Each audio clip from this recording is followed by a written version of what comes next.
Porque...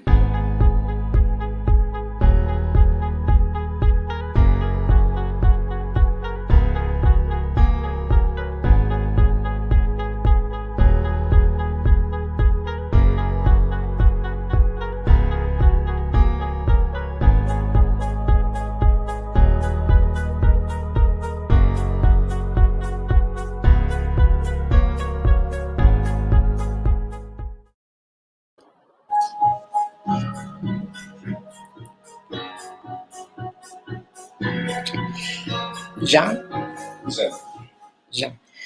Boa noite, senhoras e senhores. Hoje, 18 de outubro, comemoramos o Dia do Médico. Boa noite, senhoras e senhores. Hoje, 18 de outubro, comemoramos o Dia do Médico. Com certeza absoluta, todos nós recebemos muitas mensagens relacionadas a esta comemoração. Gratidão e alegria devem permanecer nos envolvendo no exercício missionário da medicina. E é exatamente neste clima de muita alegria que a Associação de Médicos Espírita de Manaus, a AME Manaus, traz com muito prazer para conversar conosco com o tema Medicina Mediúnica do Futuro, o Dr. Sérgio Thyssen, colaborador e parceiro nosso já há algum tempo. Dr. Sérgio é médico, especialista em cardiologia, físico especializado em magnetismo, expositor espírita com uma larga experiência, pois já temos conhecimento de ele já ter palestrado em mais de 32 países, e membro efetivo do Conselho Fiscal e Superior da FEB já há muito tempo, há mais de 25 anos. Então, doutor Sérgio, uma alegria muito grande, uma boa noite, seja muito bem-vindo. Olá, querida, muito boa noite para você, boa noite para todos os amigos que estarão conosco a partir de agora para esse estudo programado sobre a medicina mediúnica do futuro.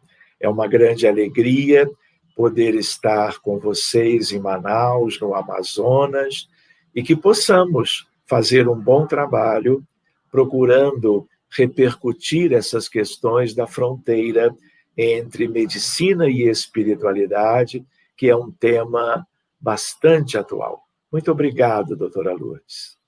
Nós é que agradecemos, doutor, e com certeza absoluta, hoje a nossa noite vai ser muito brilhante. Dando continuidade à nossa atividade, eu vou fazer a prece de abertura e logo depois eu passo a palavra ao nosso querido convidado de hoje, o amigo, doutor Sérgio Thyssen. Então, companheiros, vamos serenar os nossos corações, vamos trazer a imagem do nosso amigo Jesus para as nossas mentes e vamos dizer assim a ele: muito obrigado, Senhor, porque tu estás nos oferecendo essa oportunidade. Obrigado, Mestre Jesus, por todos os dias que tu tens nos oferecido. Obrigado, Mestre, pela mesa farta, pelas vestes e pela moradia, quando muitos não têm o que comer, não têm o que vestir, nem têm onde morar. Obrigado, Senhor, porque nós atendemos ao teu convite. Por isso, pedimos que na noite de hoje nós tenhamos a companhia dos nossos amigos espirituais, envolvendo o nosso grande companheiro e amigo, Dr. Sérgio Thyssen, que nós possamos, Senhor, ter as nossas mentes abertas para essa reflexão maravilhosa que vem falar para nós, vem tocar os nossos corações sobre a medicina mediúnica do futuro. Mestre querido, doutor Bezerra de Menezes, doutora Marlene Nobre e todos os outros companheiros espíritas que nos acompanham, que a noite de hoje seja uma manifestação de gratidão por estarmos todos juntos. Doutor Sérgio, agora a palavra é sua. Boa atividade. Muito obrigado, querida. Muito bem, meus amigos. Nós poderíamos começar procurando lembrar que mundo é este. Porque aprendemos na doutrina espírita, aprendemos com Allan Kardec em O Livro dos Espíritos, sobre a hierarquia dos mundos. E tivemos a ideia de que a Terra é um mundo de provas e expiações. E vale lembrar que, de certo modo, apesar de milhares e milhares de anos buscando a nossa evolução individual e coletiva, nós ainda estamos numa situação de muito pouco desenvolvimento do ponto de vista moral, do ponto de vista espiritual. Não é verdade? Haja vista que nós temos milhares e milhares de anos de história da humanidade na Terra, nós temos 5.500 anos de história registrada pela escrita e temos, ao mesmo tempo, na história da medicina, o mesmo tempo, desde Imhotep, no Egito, numa determinada dinastia, este que foi o primeiro médico conhecido da história, e desde então nós temos registros em todas as civilizações, em todos os aspectos da história humana, da figura de pessoas que eram como que terapeutas, a começar por ele, e outras figuras que demonstravam a condição de enfermos. Então, a história da medicina se confunde com a história da humanidade, o que denota a questão de que, quando pensamos em provas e expiações, muito das expiações se referem às doenças clínicas, às doenças somáticas, às doenças físicas e, muito importantemente também, esse panorama vastíssimo das doenças mentais, das doenças psiquiátricas, que é algo de uma importância enorme. Então, nós temos uma ideia de que o planeta Terra ele é um grande educandário. Na verdade, essa é uma expressão de Emmanuel no livro chamado Roteiro. Há um capítulo com essa denominação. E é ali que ele nos diz que somos 20 bilhões de almas humanas no planeta Terra. O que significa dizer que somos 7,8 bilhões de encarnados e teríamos, portanto, aproximadamente 12,2 bilhões de espíritos humanos na erraticidade nos dias que correm. Então, se ao mesmo tempo nós, refletindo a respeito, entendemos que estamos aqui vivendo toda uma escolaridade de coisas fundamentais ainda, básicas, do ponto de vista moral e espiritual, muitos espíritos chamam a Terra como um grande hospital, na verdade. Ninguém vem para este planeta compondo o grande rebanho de Jesus, compondo, integrando a humanidade, sem ter predisposições às mais variadas doenças que a história da medicina já registrou e que temos hoje. São milhares e milhares. Então, a ideia é de que nós somos ou estamos internados na Terra, vivendo as agruras de um mundo de provas e expiações, e doença significa sofrimento, especialmente quando são doenças, claro, que mais importantes. E estas doenças, tanto clínicas como mentais, elas são de caráter expiatório. E elas não acontecem por acaso. Elas são consequência, pelo que nós vamos compreendendo, elas são a consequência dos nossos erros passados. Portanto, a ideia de que nós temos a Terra em meio ao sistema solar. Tudo indica que a humanidade do planeta onde vivemos é a mais atrasada de todas. Temos um contexto de um sistema solar em meio a uma galáxia de tamanho médio, que é a Via Láctea, que, por sua vez, tem 200 bilhões de sóis ou estrelas, o que significa uma média de 1 trilhão de planetas.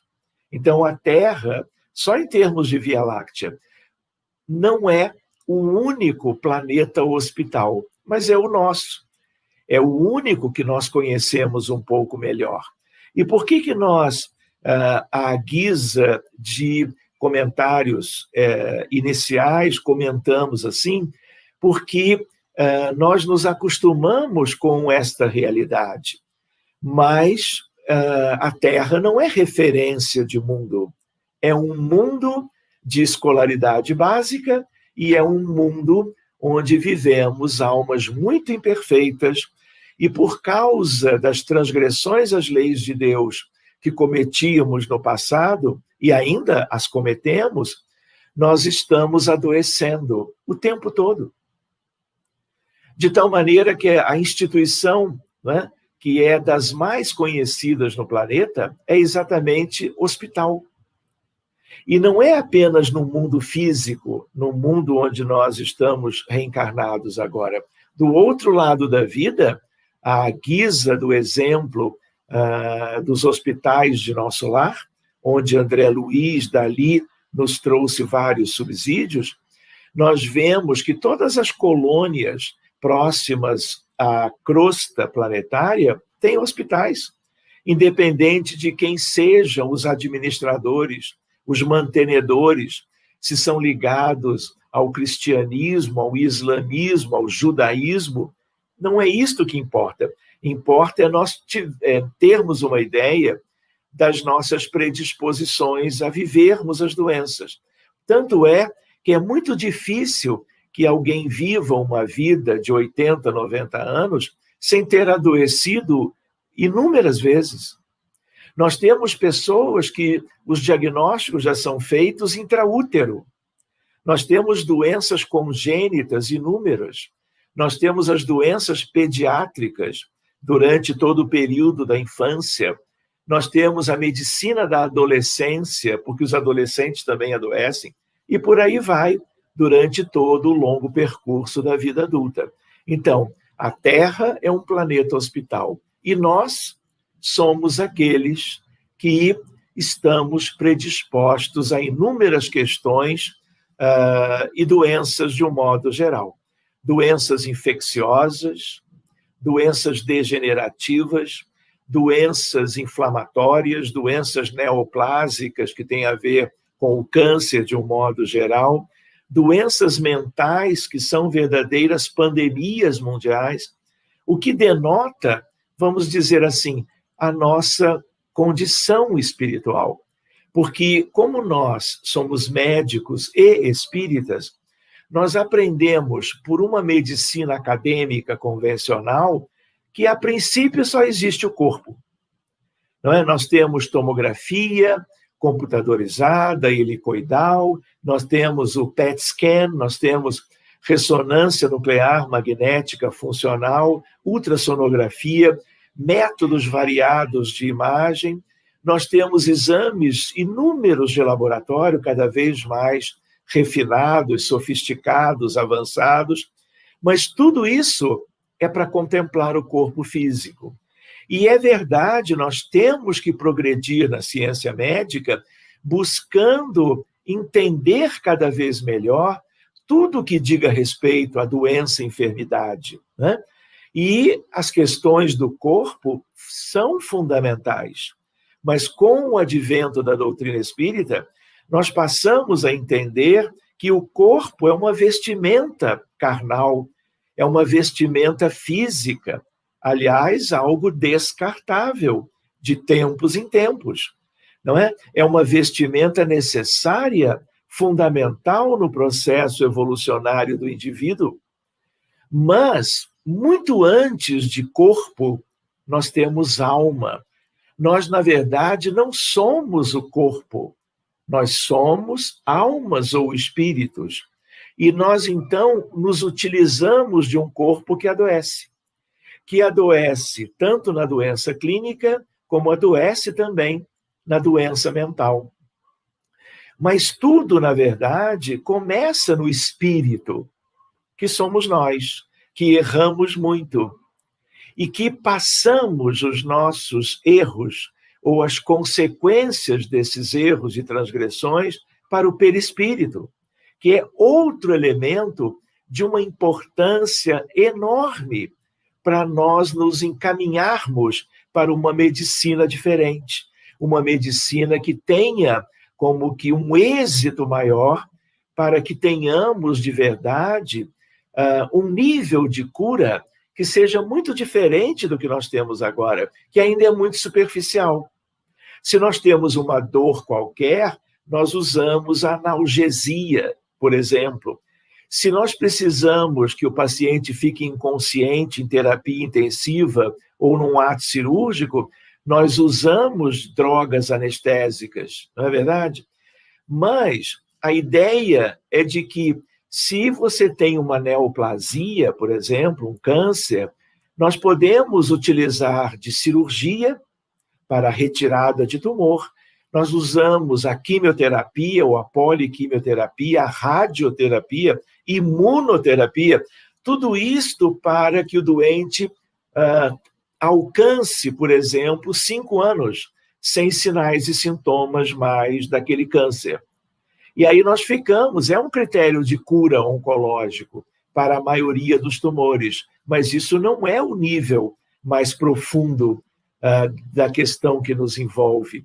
Porque muitas pessoas têm um câncer hoje, têm os critérios de cura, e daqui a poucos anos podem ter mais 1, 2, ou podem ter uma doença cardiovascular importante, uma pneumonia aguda grave, extensa, com insuficiência respiratória e risco de vida, pode ter um acidente vascular cerebral. Ou seja, nós ainda temos, apesar de um entendimento razoável já hoje, né, o Espiritismo Consolador Prometido, ele lança luzes novas para uma medicina que precisa avançar na direção daquilo que lhe faltava, a compreensão da origem de tudo. Então, nós temos uma epidemia mundial de diabetes mellitus. Nós temos outra de hipertensão arterial sistêmica. A oncologia moderna avançou nesses últimos anos de uma maneira extraordinária, mas o número de casos de pacientes com câncer só aumenta. Nós temos a depressão, e a depressão, os colegas da psiquiatria, onde eu próprio, como clínico geral, tenho me enfronhado bastante por causa da demanda de casos, tanto no centro espírita como no consultório. O que acontece? Na depressão, há um entendimento que a origem é pela falta de neurotransmissores cerebrais.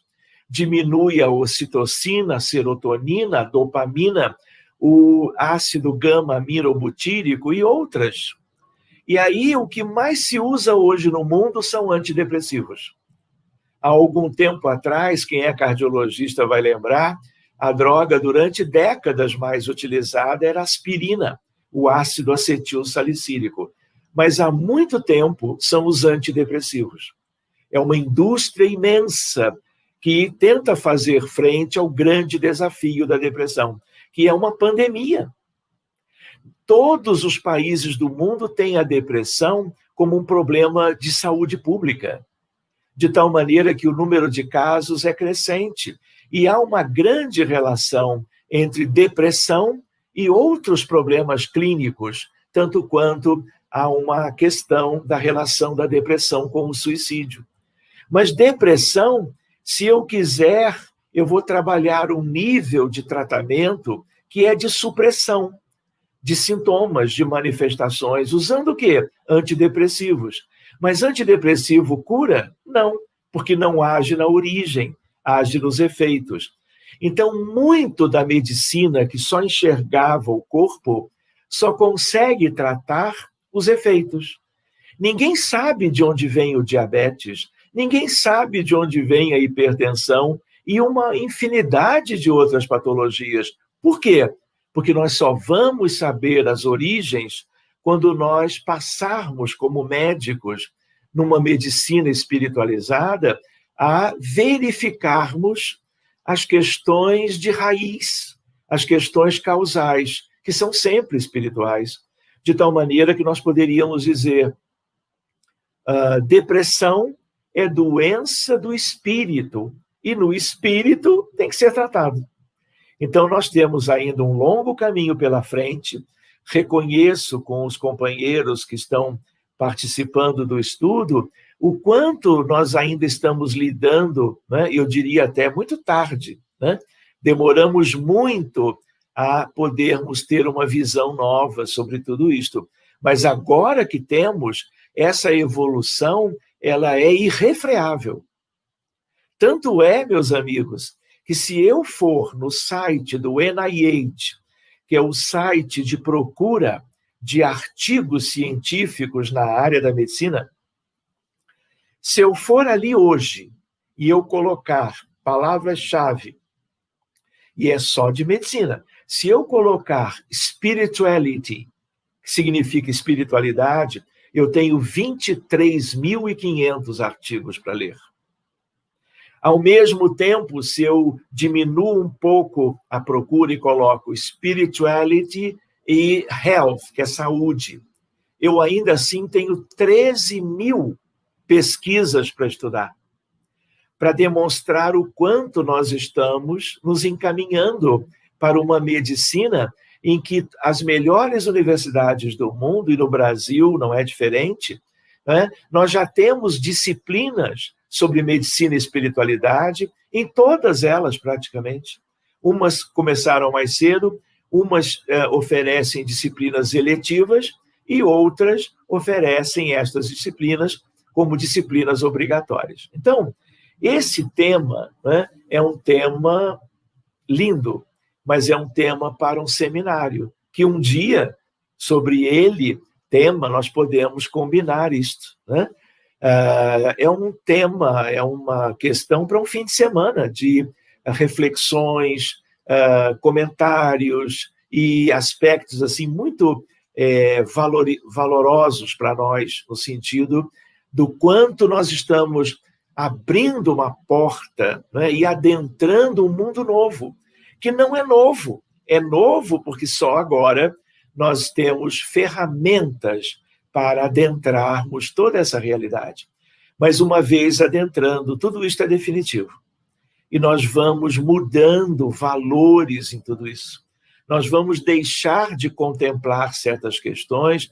Tudo que nós alcançamos até hoje continuará sendo importante. Cirurgias, medicamentos, procedimentos médicos para que façamos frente a toda uma série de manifestações de doença, mas cada vez mais a medicina espiritualizada permite nós chegarmos às origens. E a hora é esta. Então, deixa eu mostrar para vocês, nós estávamos nos lembrando, e eu coloco a figura de Allan Kardec, porque o Espiritismo lança suas luzes para todas as áreas do conhecimento. E se existe uma fronteira linda, é da doutrina espírita com a medicina.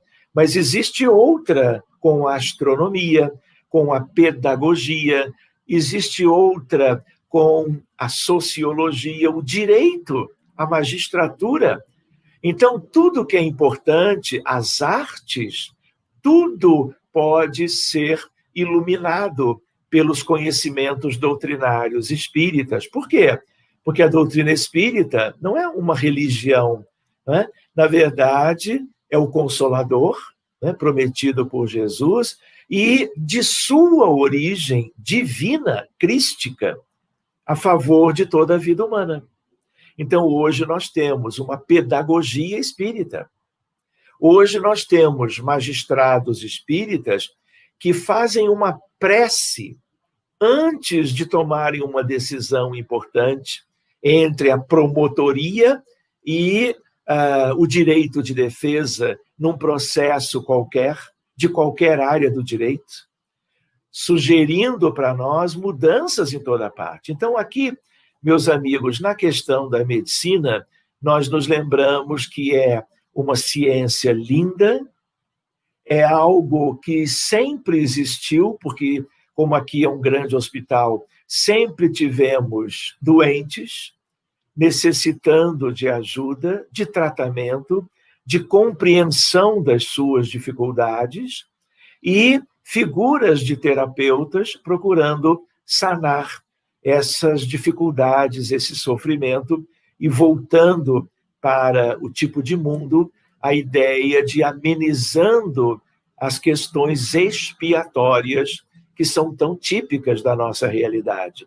Então, conversávamos um pouquinho sobre o nosso mundo. E nesse mundo, porque ele é um hospital, doentes dos dois planos. De tal maneira que, quando nós voltamos para o mundo espiritual, não pensemos que é um mar de rosas, que é um jardim imenso, aguardando uma vida feliz de todos os espíritos humanos que retornam para a imortalidade. Na verdade, existem inúmeras questões importantes, que eu diria, são também motivo para um outro encontro, talvez até um outro seminário. Então, a realidade espiritual de um mundo de provas e expiações tem a ver com o nosso tema. A ideia de que do outro lado tem muito mais doentes do que nós temos aqui.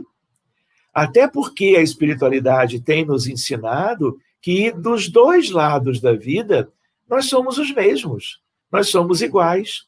Ora estamos lá, ora estamos cá, fazendo, em meio ao sofrimento que as doenças causam, fazendo, né, de maneira ainda muito penosa e muito gradual, lenta, o nosso processo de recuperação. Muito bem, num outro momento, talvez pudéssemos comentar sobre a relação entre vícios e virtudes e o processo de, vamos dizer assim, como caminhos para a cura do corpo e da alma, né? Mas fica para um outro momento. Então, os doentes dos dois planos querem ver uma lembrança, a ideia de que há hospitais para espíritas. Por quê? Porque nós somos tão imperfeitos como quaisquer outros. E temos uma responsabilidade muito grande, porque temos como que um manancial de conteúdos doutrinários que deveriam nos ajudar para que nós pudéssemos superar essas dificuldades históricas que estão dentro de nós. Por isso que nós espíritas temos diabetes, temos hipertensão, adoecemos de câncer, podemos evoluir para uma depressão qualquer, ou podemos nos filiar a uma substância química ilícita. Então, nós ainda somos, independentemente de crença, vulneráveis. Por quê? Porque imperfeitos. Então, temos doentes dos dois planos. Por isso, hospitais no grande hospital. Quem é o grande hospital? O planeta Terra. Quem são os hospitais? É tudo que nós conhecemos do lado de cá, que nós poderíamos chamar de hospitais, de clínicas, de postos de atendimento, de postos de auxílio, em regiões as mais diversas, das esferas diferentes de vida, na erraticidade ou no mundo dos espíritos. Mas, do outro lado, então, nós temos um número enorme de estruturas consagradas à recuperação de doentes. Aprendemos, como lemos ali, a importância da obra Nosso Lar, a ideia da revelação das colônias, não é? E não apenas no livro Nosso Lar.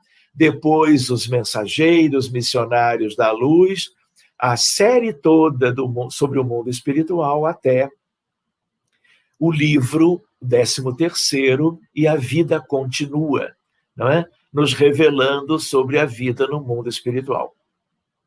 Outra questão importante é que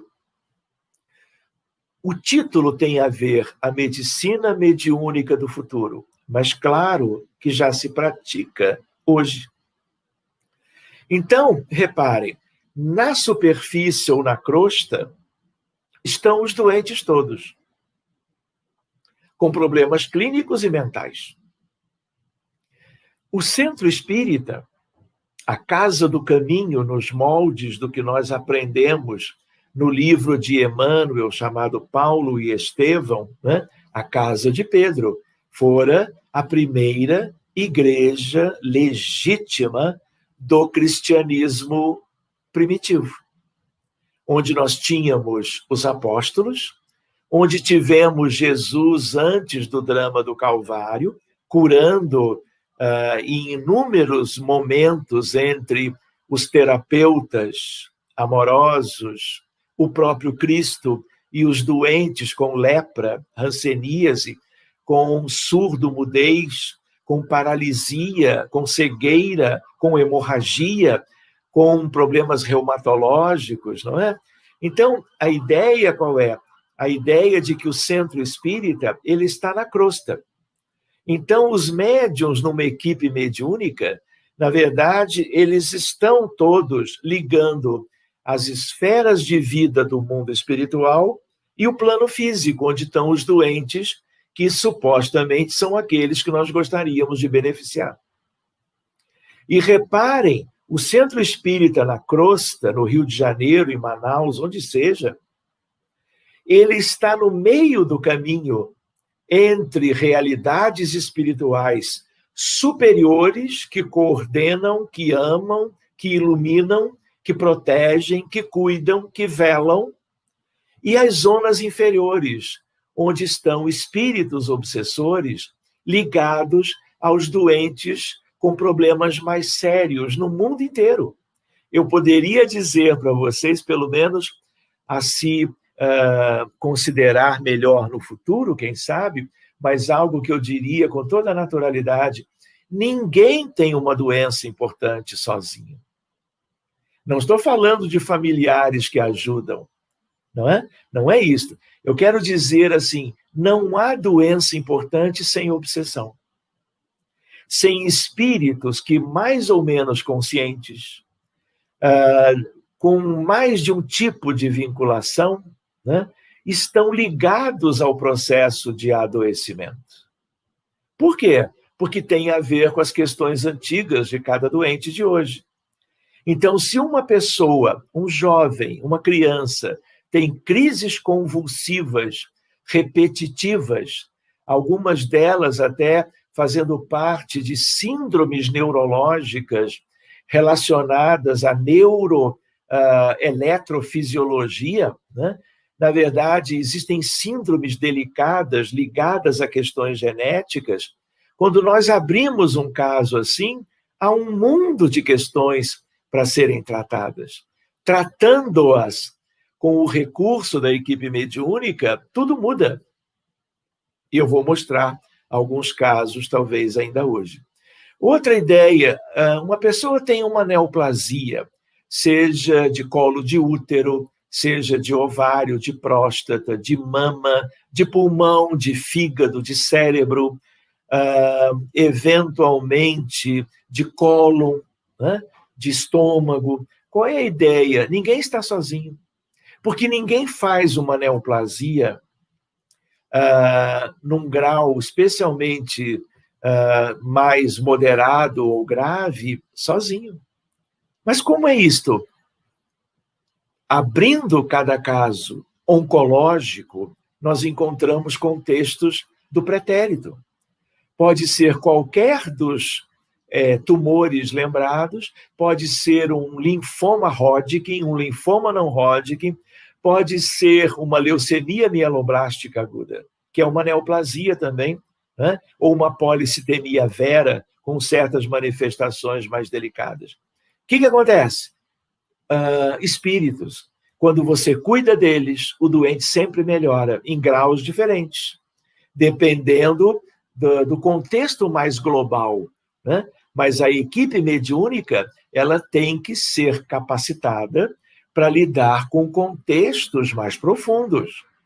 Porque ninguém adoece sem espíritos, mas também ninguém adoece com gravidade no seu drama expiatório, sem contextos espirituais que às vezes são muito delicados e que vão merecer um atendimento mediúnico, vamos chamar assim, à altura do que há por trás daquela doença. Então, a ideia qual é? A ideia de que a obsessão é o maior flagelo da humanidade. todos os dramas mais importantes têm a ver com a influência persistente, hostil, de espíritos de natureza equivocada, inferior. Né? Esse é um outro tema para um outro encontro, talvez até dentro de um seminário. Então, a mediunidade é, eu diria, o tesouro instrumental da nova medicina. Tanto é que eu posso vislumbrar com vocês, no futuro, todos os hospitais da Terra terão reuniões mediúnicas. E a ideia é de que o espiritismo vai se tornar conhecido ao longo do tempo, com o passar das décadas e os séculos, de toda a realidade, porque a sua origem é divina com Jesus. Jesus não é o divino pastor para alguns apriscos de ovelhas do mundo. Ele é para o rebanho inteiro. Então, ele enviando o Consolador, ele envia uma estrutura, né, envolvendo grandes espíritos para contemplar o mundo todo. É uma questão de tempo. Hoje, nós espíritas somos alguns poucos, se nós comparamos com quase 8 bilhões de encarnados. Se você vai na maioria dos países europeus e pergunta o que é espiritismo, quem é Allan Kardec, ninguém sabe. Nós estivemos, há algum tempo atrás, no Instituto de Yverdon-les-Bains, que fica perto de Genebra, na Suíça, onde Allan Kardec era menino estudando com Pestalozzi. Ninguém tem ideia de Allan Kardec, só a secretária, de tanto que ela ouviu nós brasileiros perguntando se naquelas dependências do castelo de Yverdon-les-Bains existe alguma referência sobre Allan Kardec. Nem ali eles têm. Enfim, vamos voltando. Medicina espírita. Hoje, nós colocamos o adjetivo espírita, mas eu diria para vocês, numa ideia de antecipação, né? Com uma chance imensa de que aconteça exatamente assim, nós um dia, pode ser daqui a 500 anos, não sabemos, as bases já estão. Nós vamos apenas usar medicina. E quando falamos de medicina, vai estar implícito, vai estar incluso as questões que agora parecem novidade, porque nós estamos vivendo os primeiros momentos dessa interciência, que é a mescla entre a medicina, com tantos milênios de sua existência no planeta Terra, e a doutrina espírita, que é ciência. E o que ela tem de ciência é muito voltado para o fato espírita, que é o fato mediúnico. Então, vamos adiante um pouquinho e seguiremos conversando. Então, essa medicina espírita, ou medicina da alma, hoje ela tem 2 pilares principais: a desobsessão e a fluidoterapia. De tal maneira que o magnetismo terapêutico, o magnetismo de cura que Allan Kardec tão bem estudou e publicou no Livro dos Médiuns, e que muitos dos espíritas, infelizmente, não estão dando o devido valor. Nós temos, claro, que o passe convencional, durante ou logo após a palestra público-doutrinária.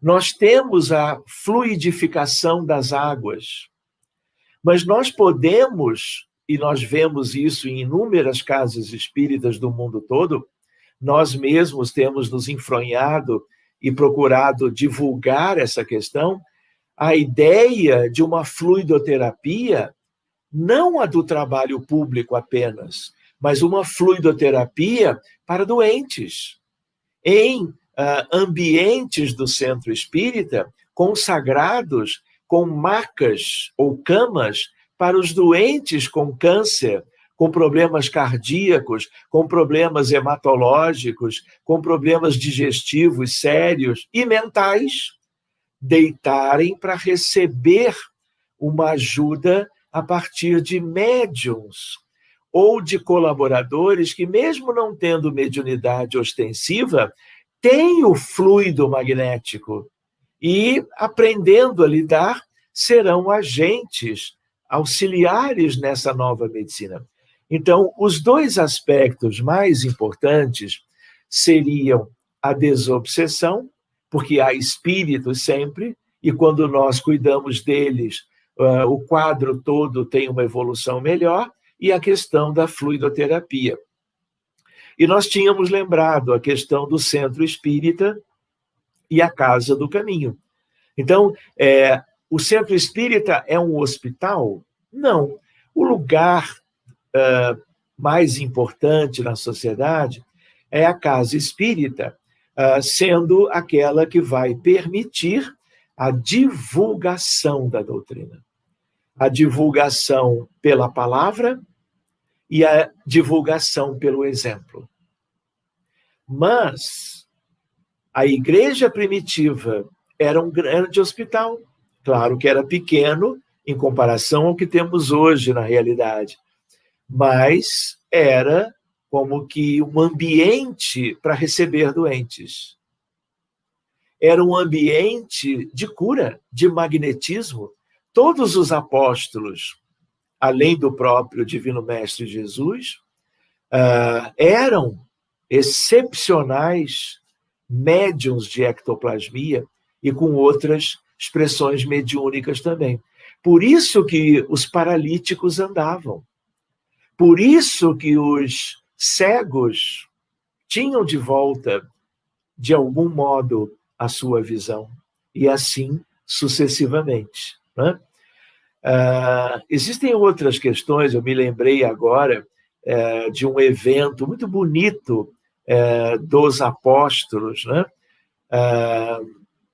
João, Pedro, Tiago, na porta de Jerusalém, na porta do templo de Jerusalém. E ali as pessoas acorriam para escutar a palavra dos sacerdotes. E um determinado paralítico, numa altura, ficava ali na porta, como acontece hoje em outros templos. E paralítico, imóvel praticamente. Quando eles, apóstolos, chegavam, né, naquela altura, ele, o paralítico, olha para o apóstolo. E há uma troca de olhares. E há uma súplica do paralítico por dinheiro. Porque o próprio paralítico não imaginava o que vinha pela frente, a partir da dedicação apostólica daqueles que estavam ali. Eram 3. E aí o que acontece? O apóstolo chega e diz: eu não tenho nem ouro nem prata, mas o que eu tenho, isto eu te dou. E impõe a mão. No que ele impõe a mão sobre o paralítico levanta e anda. Como acontece na casa de Pedro com Natanael ben Elias, que é o nome do paralítico de Cafarnaum, que é também uma história muito bonita, mas para nós vermos num outro momento.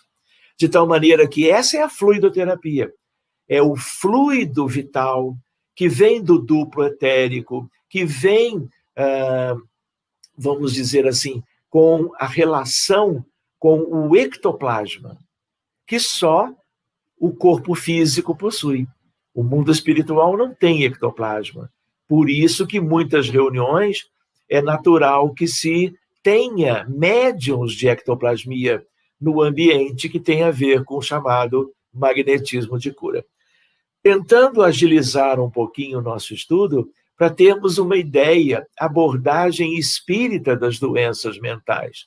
Então, reparem, o drama do transtorno do espectro do autismo. Ninguém sabe de onde vem, nós estamos começando a saber.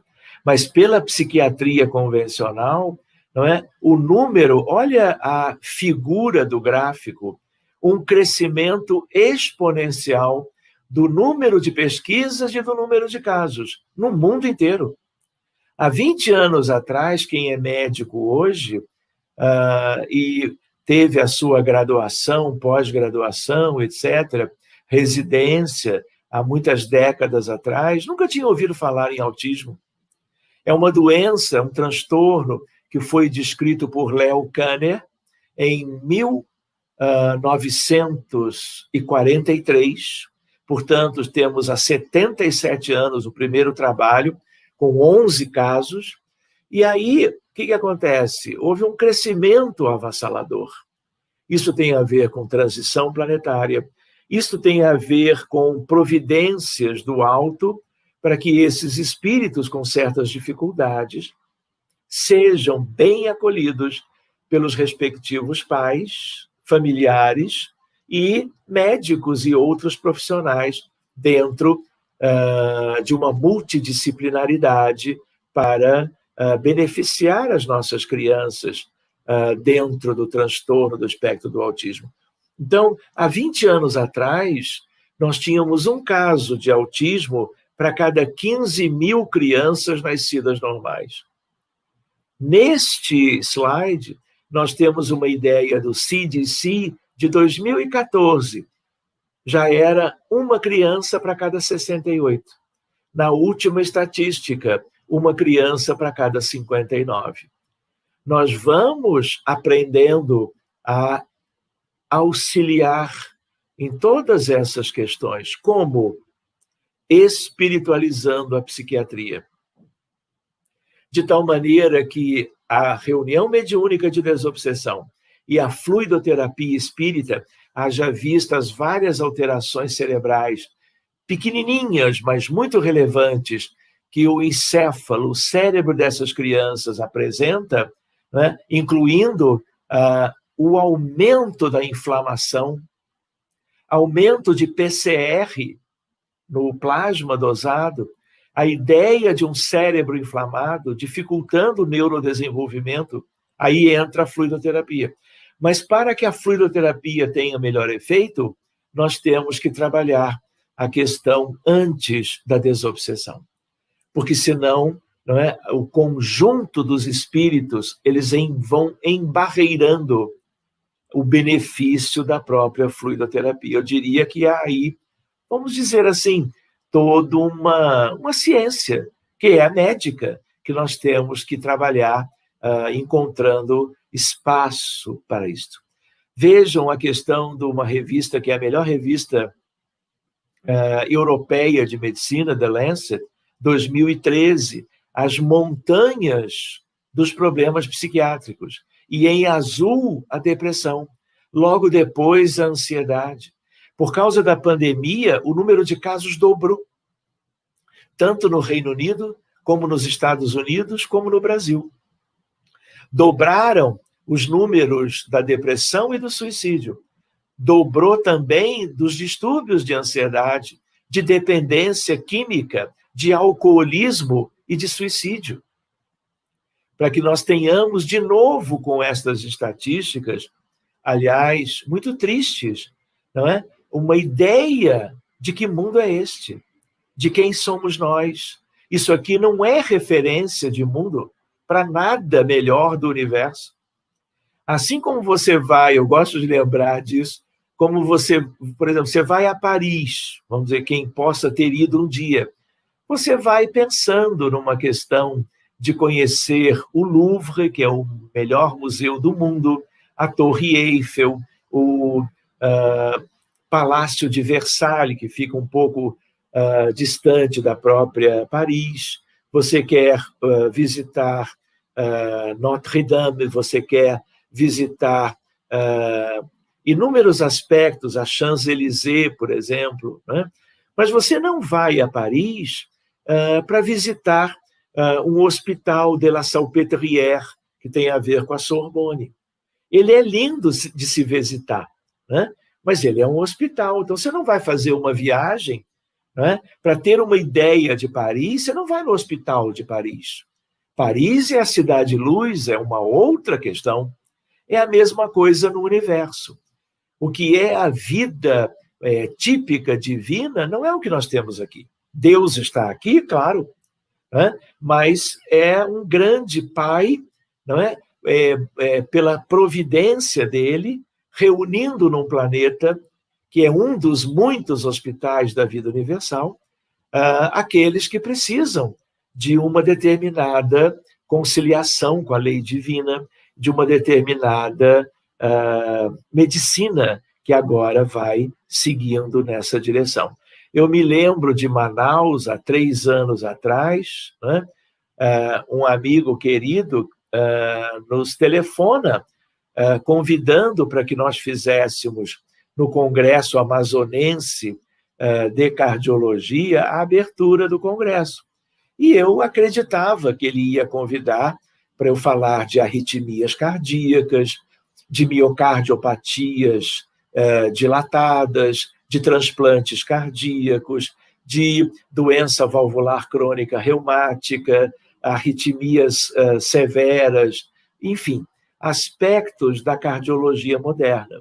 E vejam o slide título que eu usei naquela altura.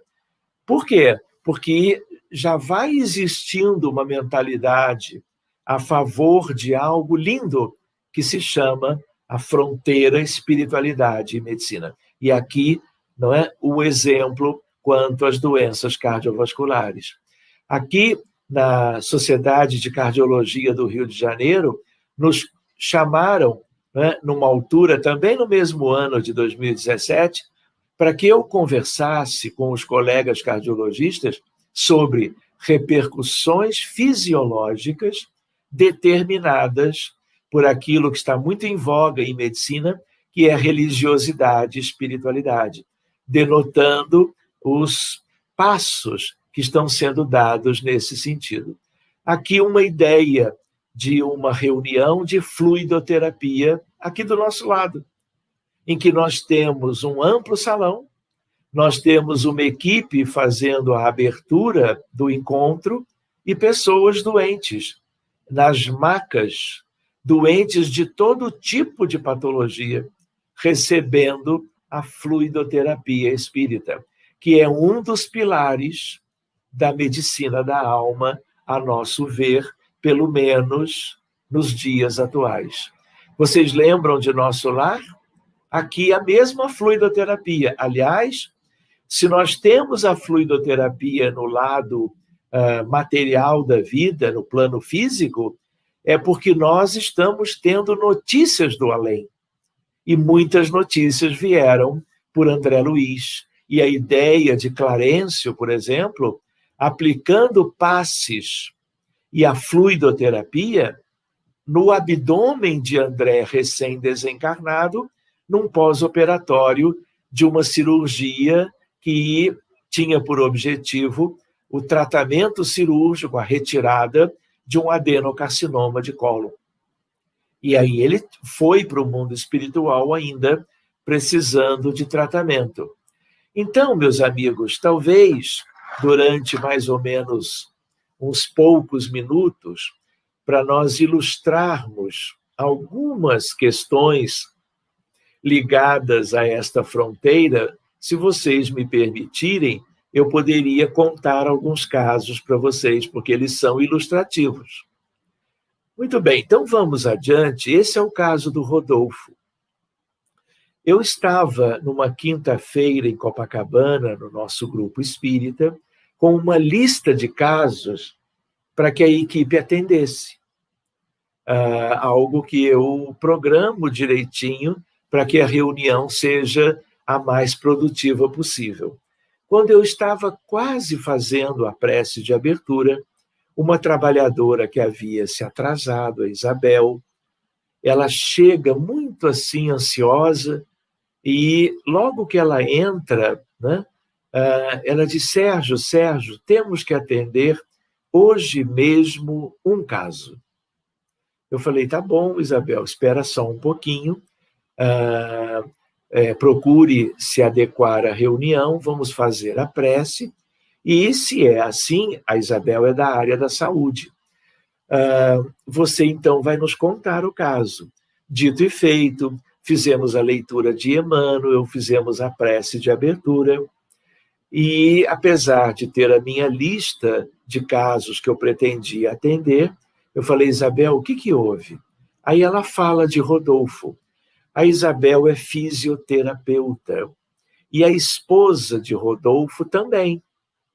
E a esposa de Rodolfo, na quinta de manhã, naquele mesmo dia, ela liga para Isabel e diz, Isabel, aos prantos, e diz, Isabel, a rotina da terapia intensiva de um dos melhores hospitais, onde a própria esposa de Rodolfo trabalha, os médicos vieram me dizer, olha, nós não temos mais esperança de que ele sobreviva.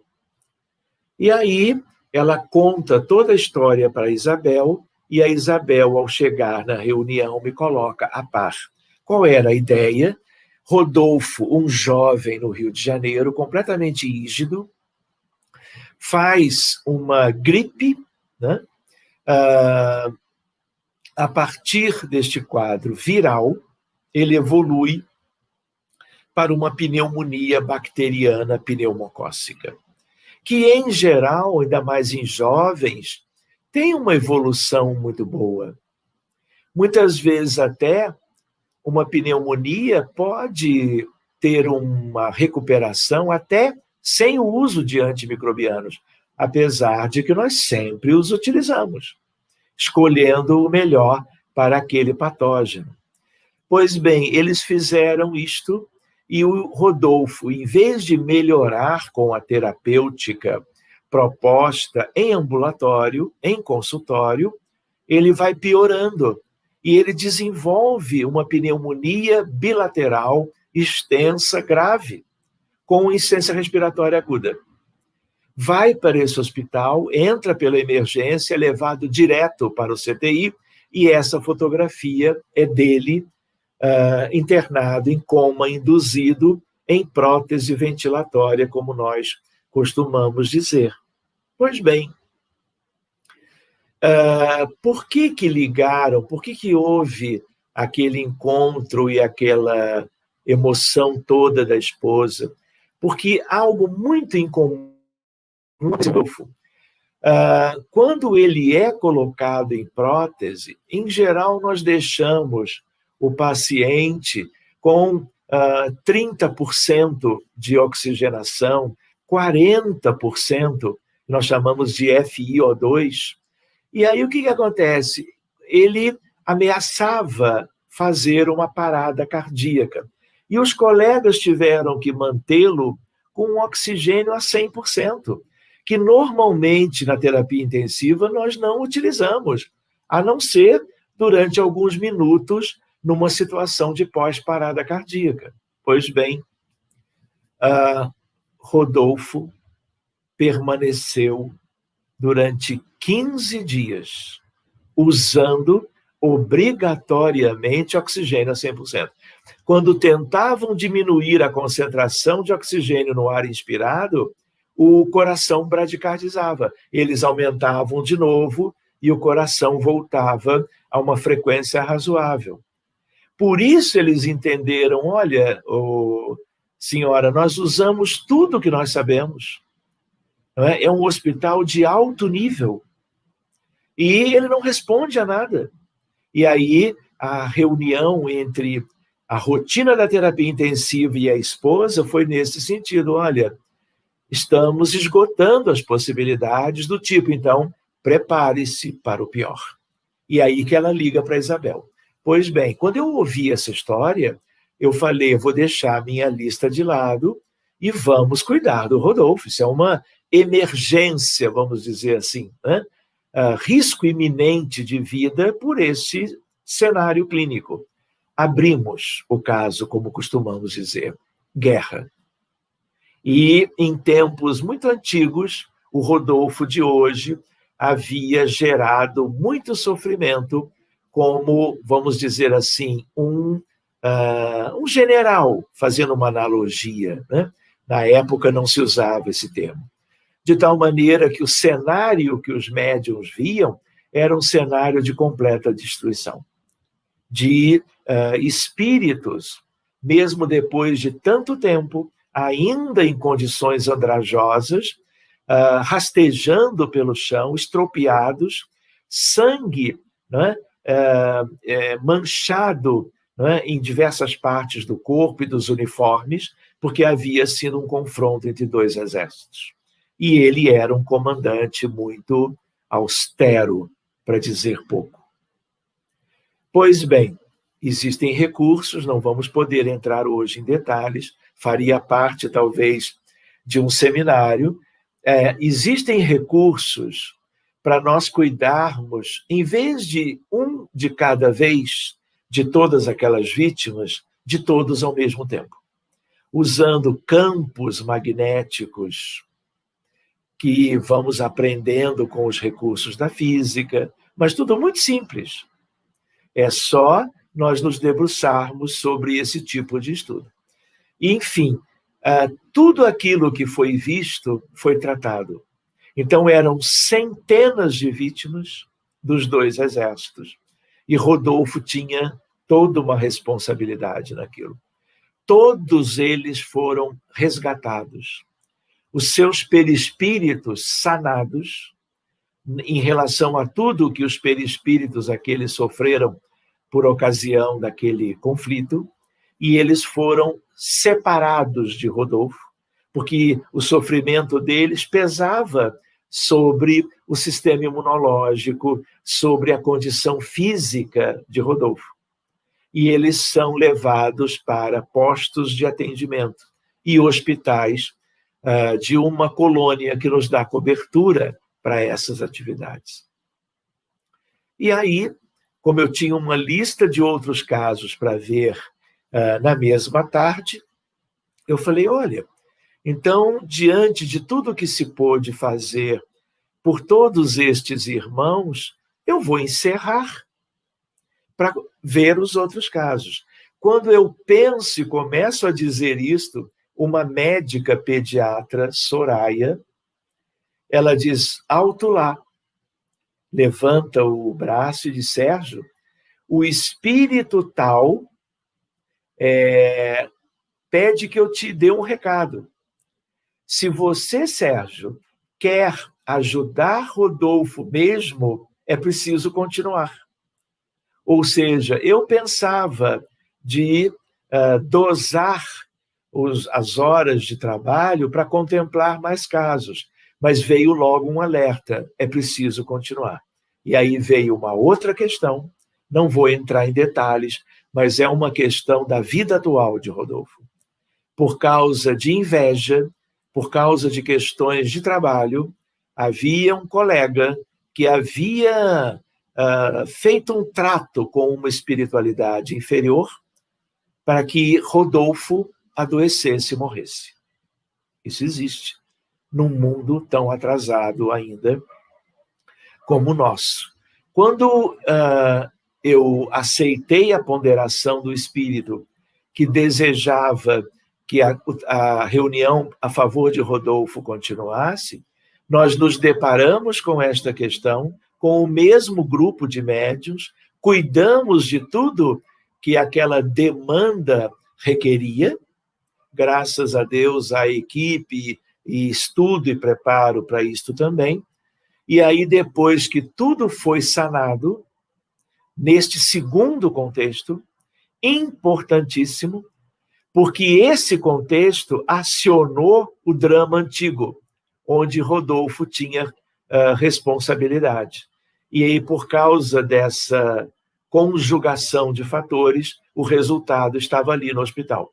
Pois bem, encerramos o atendimento para Rodolfo e eu disse, Isabel, faz um favor para mim, eu sinto que vem algo bom, apesar de tanta gravidade. Peça à esposa para fotografar cada dia uma ou duas fotos, reunir isso e me mandar. Diga para ela que nós atendemos, até para servir como um elemento de consolação. Pois bem, essa é a primeira foto. A reunião foi na quinta, a Isabel falou, hoje, quinta, eu não vou mais. Mas pode ser amanhã, Isabel. Essa é a foto de sexta-feira. E aí, a esposa, no afã de contribuir, tirou 200 fotos e nos mandou a partir de um disquete que se usava naquela altura ainda, né? Isso tudo já mudou muito. Pois bem, aqui no mesmo dia, uma foto da esposa sobre o seu marido, um pouco mais de perto, ele entubado, ventilado, com edema periorbitário, em coma induzido por fentanil, midazolam e coisas do gênero, né? E aí o que acontece? Quando foi domingo, as coisas começaram a mudar para a surpresa dos colegas. Os colegas que estavam, é uma expressão coloquial, jogando a toalha numa ideia de uma desistência, né, se surpreenderam com uma mudança nos parâmetros clínicos, ventilatórios, gasométricos e radiológicos. E a necessidade de oxigênio foi sendo progressivamente menor. Essa foto é de mais 3 dias depois, porque ela me mandou tantas fotos e eu selecionei algumas para mostrar para vocês. Então, aqui ele já está fora de prótese, ele está apenas com enriquecimento de mistura de O2 pela cânula da traqueostomia e umidificação do ar inspirado, porque a traqueostomia exige sempre isto, né? De um lado, a irmã, e do outro lado, aquela de cabelos lisos, a esposa, fisioterapeuta, colega da Isabel, que trouxe o caso. Então, este é um caso que os próprios colegas de um dos melhores CTIs do Rio de Janeiro até hoje não entenderam como é que a coisa mudou, como que quase que de uma hora para outra. Então, é um caso ilustrativo de, mesmo numa situação clínica muito grave, ou muito especialmente por isto mesmo, cabe a reunião mediúnica e a fluidoterapia espírita. Esse é um outro fisioterapeuta e o sorriso dos dois nos dão uma ideia de como tudo mudou. Rodolfo passou a ter uma vida inteiramente normal, nunca teve mais nada, e o que ele guardou daquele episódio foi apenas uma pequena cicatriz daquela traqueostomia dos últimos dias da internação. Vejam isso.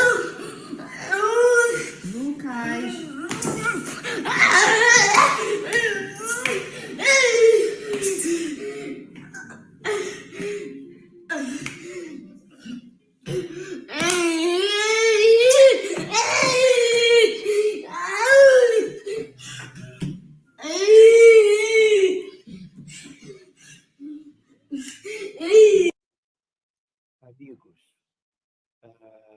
alguns desses vídeos eu coloco, né, para que nós tenhamos uma ideia das dificuldades que, aliás, nem todos os colegas médicos se deparam no dia a dia da sua atividade profissional. Muito bem, então, a mãe, né, é uma família do Rio de Janeiro, a mãezinha, sabendo dessas reuniões, dos resultados que nós costumamos, né, divulgar em certos eventos, ela chegou, né, através do WhatsApp, dizendo que o Lucas é um menino queridíssimo, mas que tem o diagnóstico de autismo já há muito tempo. E que o autismo dele é muito importante, eu diria moderado para severo, né? Como vocês puderam ver num vídeo que eu pedi a ela que fizesse e me enviasse para que eu estimasse a gravidade, porque são muitos os pedidos, as solicitações, e eu ajo como médico, eu vou sempre colocando na frente, dentro de um sentido de razoabilidade, os casos mais graves. E aí, quando eu vejo esse vídeo no meu celular, eu entendo que é um caso para aquela semana, mesmo sabendo que ele é um caso já de anos e anos de diagnóstico, recebendo o que há de melhor, tanto da medicina convencional, da psiquiatria infantil, como dos colegas da multidisciplinaridade que as crianças essas tanto necessitam, né? Fonoaudiologista, nutricionista, fisioterapeuta e outras áreas interessantes também. E aí o que acontece? Quando eu olho, eu falei, vamos abrir. No que nós abrimos o caso do Lucas, guerra. Só que uma guerra bem mais recente, com questões muito sérias. Eu não vou pormenorizar, porque a ideia é apenas, por agora, pelo adiantado da hora, nós apenas mostrarmos algumas questões ilustrativas. Pois bem, cuidamos de todo aquele contexto. Um contexto muito mais sério e muito mais amplo do que o anterior. Feito isto, nós sugerimos que a mãe, como são de família no Rio de Janeiro, trouxesse o Lucas para receber o passe todas as semanas, para a fluidoterapia espírita, deitando na maca para receber de um médium sem mediunidade ostensiva ou de uma médium com ela, o melhor fluido para diminuir as alterações cerebrais que toda criança autista tem. Alterações da conectividade do corpo caloso, alterações das mini colunas cerebrais, o processo inflamatório cerebral, né? A diminuição de neurônios espelho. Existem mais ou menos 6, 7 itens de alterações neurológicas, neuroanatômicas. Mas tudo isso é consequência do que existe no perispírito e das raízes que levam a isso, que são raízes espirituais. E cuidando delas, o paciente melhora. Aqui ele no colo da avó, mais ou menos 10 dias depois, numa situação muito mais amena. Aqui com a mãe, não é? Também numa situação já bem pacificada, né? Serena. Então, ele continua sendo uma criança com autismo, mas com muita melhora clínica. E ele, até antes da pandemia, ele vinha semanalmente naquilo que nós chamamos de fluidoterapia espírita. Por quê? Porque como ele chegou para nós já com uma certa idade, o que acontece?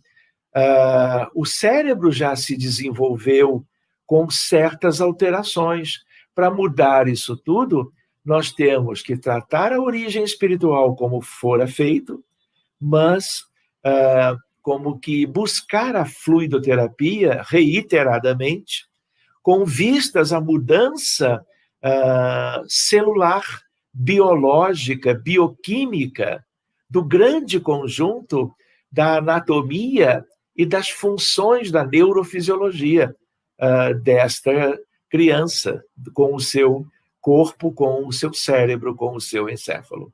Então, este é um caso também que nos chegou, que teve uma evolução muito satisfatória. Esse é um outro caso. Eu estava nos Estados Unidos, perto de Boston, num centro espírita, num domingo pela manhã, terminando uma palestrinha. Trabalhadores da Última Hora é o nome do grupo, um grupo muito querido, onde eu estive algumas vezes. E aí, quando eu estava já me preparando para encerrar o estudo, eu vejo uma família, um casal, trazendo uma criança num carrinho de criança especial. E eu olho, né, e vejo que é uma criança sindrômica, como a gente diz, por causa do facies.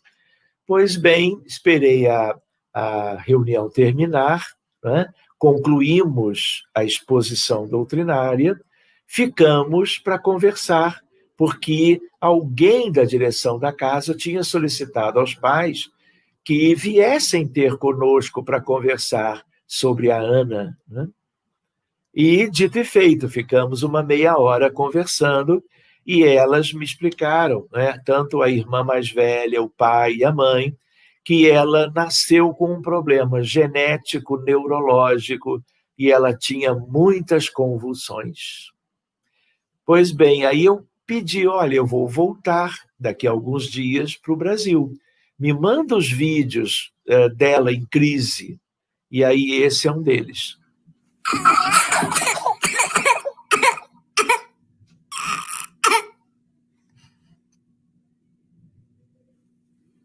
É uma crise convulsiva. É uma criança muito bem tratada.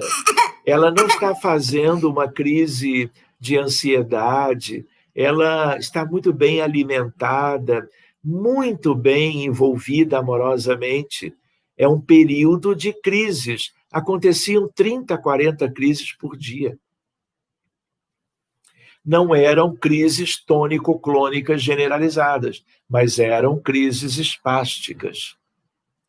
Essa era a cadeirinha que eu a tinha visto chegando na casa espírita. Vejam as convulsões.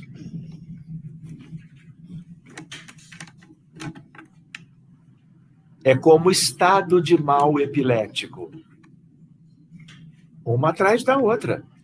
E vocês acham que o quadro clínico respondia aos medicamentos dos melhores neurologistas da região? Estamos nos arredores de Boston, uma das melhores medicinas do mundo. A família mudou-se para os Estados Unidos por causa da Ana, em busca de um tratamento mais próspero, talvez, né? Enfim, entramos no caso dela. Aqui é mais um vídeo que a família me mandou quando eu já tinha voltado para o Rio de Janeiro. Reparem o tormento, reparem como que as dificuldades, não é? Os gritos, o choro, a espasticidade.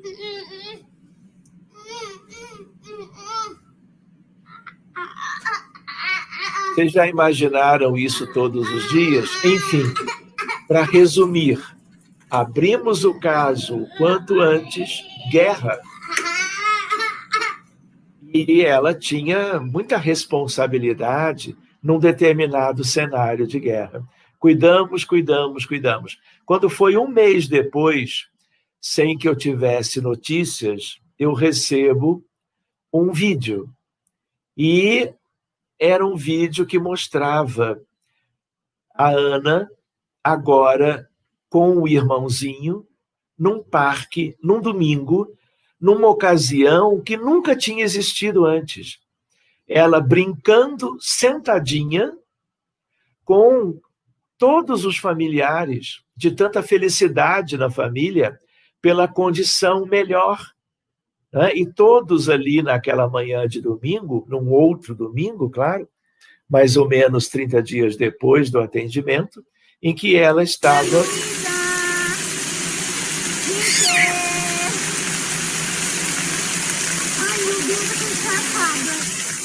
Esse tipo de imagem seria inviável antes.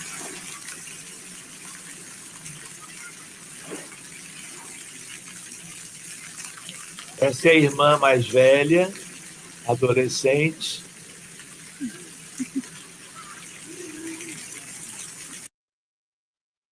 O sorriso diz tudo, não diz? Então, aí ela me mandou mais um, ela agora no mesmo parquinho, de pé, ainda fazendo fisioterapia, mas andando e curtindo o chafariz. Essa experiência ela nunca tinha tido antes, porque era impossível.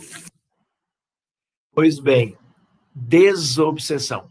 E a fluidoterapia foi recomendada que fosse feita como coadjuvante no próprio Grupo Espírita Trabalhadores da Última Hora, onde tinha havido aquele encontro. Posso contar? Esse é um caso de uma síndrome rara chamada Prader-Willi, que têm manifestações neurológicas. Vocês estão vendo o que é vídeo? Por causa do brinquedo que está se movimentando. Quem não se movimenta? A Lívia. Com 2 meses, ela tem como que um dano neurológico e ela não se movimenta. Parece que ela está em sono profundo, mas ela está acordada. Mas ela não mexe nada do pescoço para baixo, como se costuma dizer. Como se fosse uma tetraplegia. Então, essa é uma síndrome delicada que tem graus diferentes de gravidade, apresentações clínicas diferentes. Esse é um caso de São Paulo. Pois bem, entramos nesse contexto a pedidos, e aí o que acontece? Os vídeos novos chegaram depois. De novo, eu estou me furtando de entrar nos detalhes do que foi visto no mundo espiritual, mas sempre a mesma regra. A espiritualidade superior levanta o véu para nós olharmos. Mostram o contexto e nós vamos cuidar do contexto. Durante meia hora, 1h30, dependendo da gravidade, da extensão dos determinados contextos relacionados ao sofrimento por uma infinidade de doenças. Muito bem, o que acontece? Olha o segundo vídeo, a Lívia ainda bebezinha, com os mesmos 2 meses, já fazendo fisioterapia. Reparem que ela não se mexe. A fisioterapeuta está cuidando. Não está? Força. Vamos, Lívia. Ela está acordada, menina, mas não se mexe. Ela é completamente hipotônica, como nós dizemos. E aí o que acontece? Depois desse vídeo, houve o atendimento nos moldes de uma desobsessão especial, eu diria, porque é uma equipe há mais tempo preparada e com alguns subsídios que também eu não vou particularizar por agora. E aí, mais tarde, olha a Lívia com 8 meses. Ela agora mexe tudo. Mexe tanto quanto qualquer criança. Entende? Para os colegas que viram a Lívia, eles prepararam a família do tipo, olha, ela tem 6 meses de vida. E com 8 meses, olha o jeito da Lívia. De novo, os médicos não entendem isso. Como é que um Prader-Willi, depois daquela situação, evolui para uma situação, e brincando, você teria que dar calmante de tanta, vamos dizer assim, movimentação, brincando um pouco, né? Então, ela depois me manda mais adiante um outro vídeo. Aqui é a Lívia agora com 2 anos, saltitante, dançando num aniversário de uma vizinha.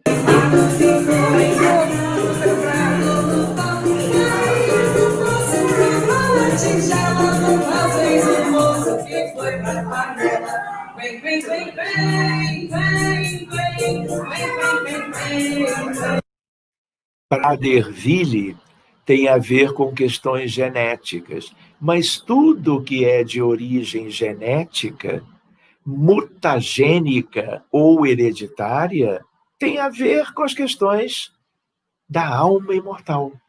Portanto, vidas pregressas e leis divinas contrariadas.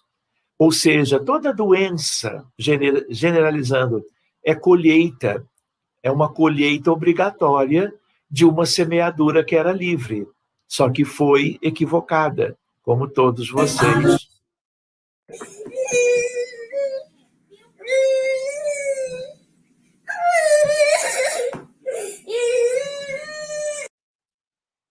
Esse é um caso de Salvador, Bahia. Talvez porque tenham assistido algum vídeo ou qualquer apresentação, a mãe fez contato conosco falando do seu filho Guilherme, autismo na Bahia. E um autismo severo também, como alguns vídeos podem nos mostrar, né? Guerra. cuidamos. Eu vou mostrar, então, para agilizar um pouquinho a sequência dos vídeos.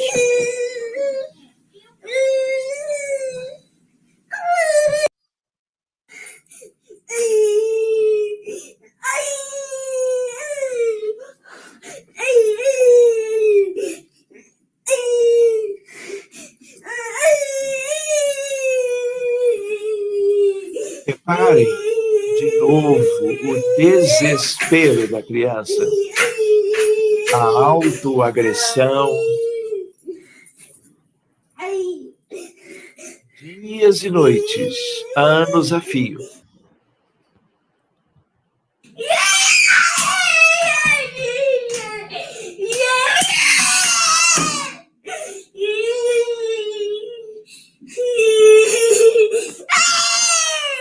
Muito delicado tudo, meus amigos. Cuidamos.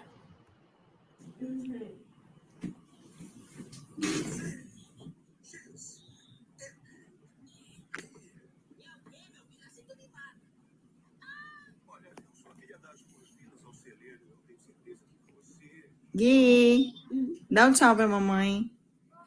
Gui, dá um tchau pra mamãe. Assim, vá. Agora, dá um tchau. Enfim, um sorriso, né? Repararam o sotaque baiano da mãe? Muito bem, teve depois um segundo atendimento, e aí ela grava ao final dele mais esse vídeo. Tudo bom? Tô gravando para lhe desejar uma boa noite, né, Gui? Dá um tchau para o doutor Sérgio, Gui, dá? Aê! Caso lindo também. Olha lá. Lindo também. Esse foi um caso bastante delicado. Eu vou resumir a história. Essa criança, a mãe nos telefonou lá de Sydney, na Austrália, onde eu já tinha estado algumas vezes. Ela lembrou de um estudo, de uma palestra, naquela época era presencial, né? E aí ela voltou muito assustada do ecocardiografista, melhor, do ultrassonografista do pré-natal, porque mostrava na avaliação pré-natal um cérebro alterado, com ventrículos laterais muito grandes. O colega ultrassonografista, né, ele nunca tinha visto aquilo, pediu que a mãe procurasse um neuropediatra, e inúmeros profissionais, num país em que a medicina é excelente, né? Eles também não conheciam isto, né? E nós atendemos quando ainda a criança estava dentro do útero materno. Não abrimos para a mãe, porque o problema era a cabecinha do filho. Abrimos o caso e era um contexto de guerra, bem recente, que era a Guerra do Vietnã. Ele era um piloto de caça americano. Enfim. Atendemos, o tempo passou, não tive maior retorno, mas quando não tem retorno, em geral, é porque as coisas seguiram bem, até que ele nasceu, e com 10 dias de vida, ele nasceu completamente bem. Até o 10º dia, nunca ninguém notou nada. Quando, então, ele começa a apresentar esses movimentos involuntários com a cabeça e com os braços. Então, os colegas tentaram equacionar, entender, né? Tiveram muita dificuldade, ninguém viu antes um caso assim, e eu disse, olha, gente, isso tem jeito, pedi para que ela mandasse o vídeo, isso tem jeito de uma síndrome extrapiramidal, nos moldes de Parkinson, coreia, atetose, balismo, distonia de torção, enfim, tudo relacionado ao sistema extrapiramidal. E, fazendo ilações, os ventrículos laterais, eles são envolvidos por tálamo, por núcleo caudado, núcleos lenticulares, as estruturas diencefálicas, incluindo os núcleos da base envolvidos nos circuitos extrapiramidais. Pois bem, eu falei, olha, tem que abrir de novo, que era tudo que, aliás, os pais queriam. E aí abrimos, era uma outra guerra. Só que dessa vez, além de cuidar das vítimas todas, e ali foi um número muito grande de vítimas, tudo atrelado ao renascimento dele, a esse espírito voltando, né, numa família com pais brasileiros morando na Austrália. O que acontece? Eu tive vontade de utilizar um recurso que, assim, duas coisas. Cuidamos do que havia, depois o espírito do menino foi trazido em corpo mental, como nós dizemos, e incorpora na médium ao meu lado.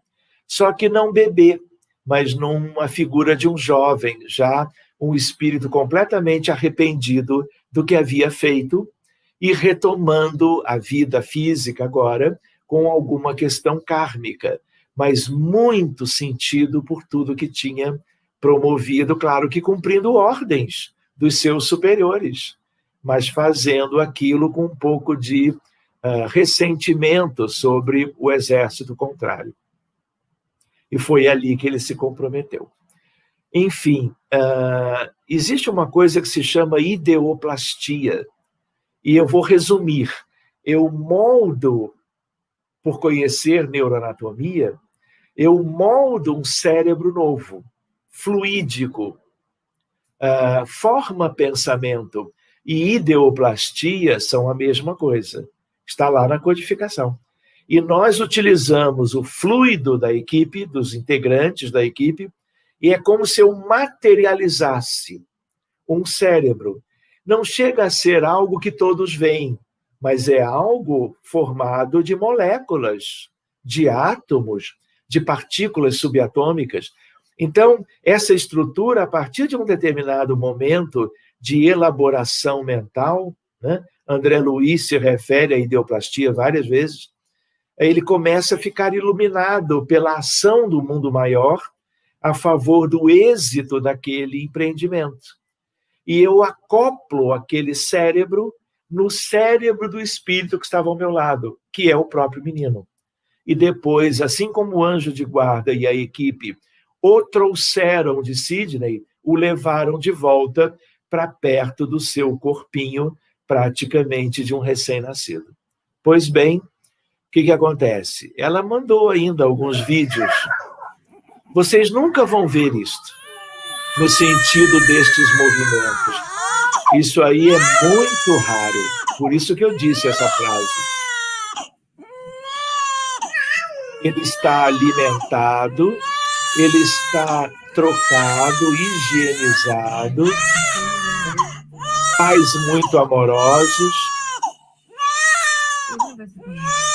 o pai filmando com o celular e a mãe, Viviane, aconchegando a criança para ver se ela parava de chorar. Mateu é o irmãozinho mais velho. Então, ele estava usando a caminha do Mateu, mas o nome dele é Luca.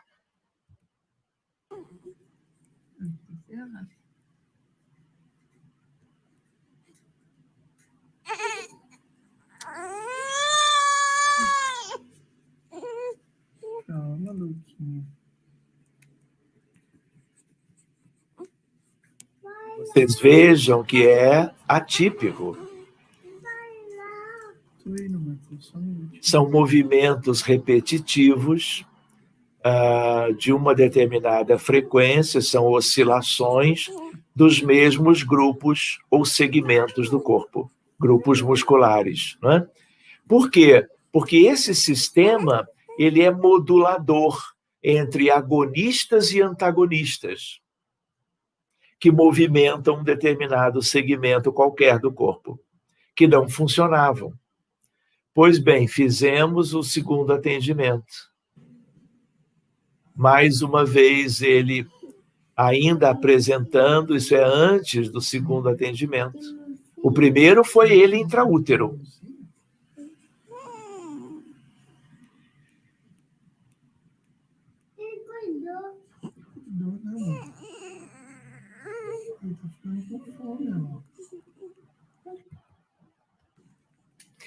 Esse é o primeiro vídeo depois do atendimento, aquele.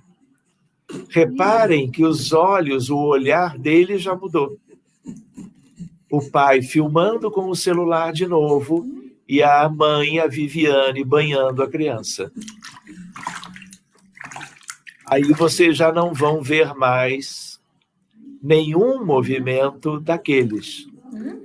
Reparem que ele ainda é tão pequenino como nos vídeos anteriores, porque foi mesmo uma questão de dias.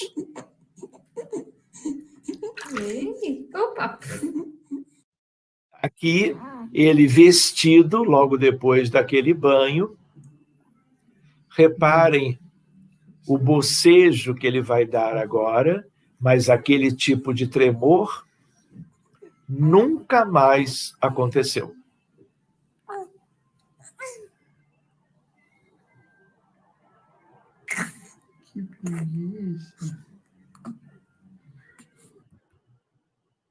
Olhem que coisa curiosa. Isso foi na altura de 2014. O colega neurologista pediu um exame para comparar com o anterior, e ali vocês podem ler. O exame este é de maio de 2014 e o anterior de março. Os ventrículos laterais são agora de calibres normais. O cérebro visualizado e a fossa posterior é normal. As estruturas de linha média e caudotalâmicas normais. Seio sagital superior patente. Ou seja, o conjunto da desobsessão e nela, num caráter especial, a ideoplastia, trouxe de volta a estrutura biológica para uma condição normal. Então, os ventrículos agora se normalizaram por efeito terapêutico espírita. Olha ele. Esse é o nosso menino, o Luca. E como australiano, todo menino australiano aprende a surfar. Então, aqui ele com a sua prancha numa das praias mais bonitas de Sydney, chamada Bondi Beach. E aqui nós voltamos à Austrália. Eu acredito que eu tenha ido umas 6 ou 7 vezes. Essa foi a primeira vez que eu fui, logo depois que eu pude, e depois do atendimento do Luca. Esse é o Luca, num vídeo que o pai mandou sem que eu pedisse, de tão feliz de ver o filho bem. There you go, vai.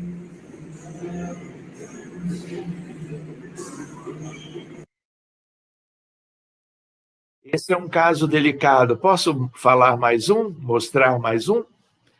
Pois bem, esse menino, um colega meu de turma, pediatra, fez o parto dessa criança. E quando chegou em casa, ficou bem poucos dias e numa manhã faz uma crise convulsiva muito longa. É levada a criança imediatamente para um hospital ótimo, de excelência, no Rio de Janeiro, e ele é levado imediatamente para terapia intensiva por crises convulsivas repetitivas. Quando eu conheci o caso, ele já estava no hospital há 60 dias. Os colegas tentando todo tipo de anticonvulsivante, os melhores neurologistas pediátricos, né? Foi caso conhecido no hospital todo.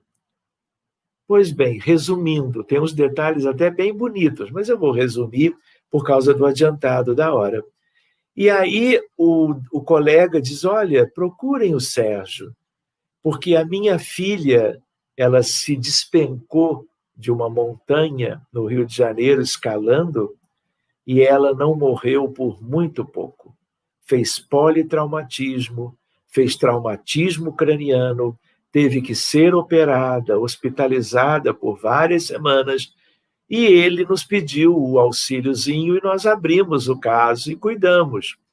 de um modo ou de outro, foi ótimo porque ela sobreviveu, praticamente sem sequelas. E por ter vivido essa experiência com a filha sendo beneficiada pela casa espírita, quando ele foi vendo esse quadro, né, de não resposta a o que há de melhor da neuropediatria, ele diz: olha, mãe, pai, procurem o doutor Sérgio, talvez ele possa ajudar. Quando eu soube do caso, não é? Eu pedi para que ela mandasse vídeos, e esse é um primeiro vídeo com a criança convulsionando na terapia intensiva. Olha os olhinhos. Olha o movimento do braço. Isso é convulsão espástica.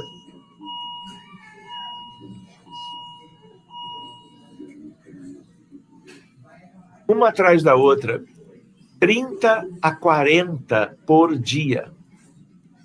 E essa criança, como eu só comecei a vê-la muito tempo depois que esse quadro começou, não é?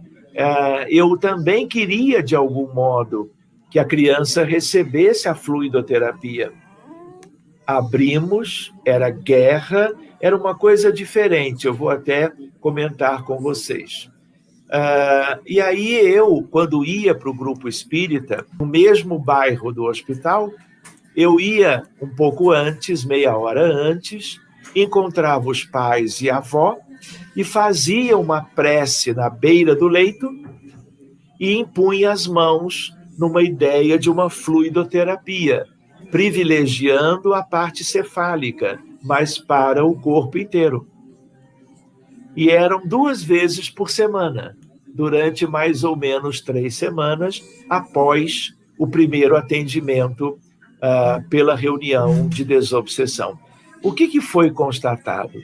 O menino de hoje, ele era como que um grande empresário de uma multinacional de remédios, conhecida.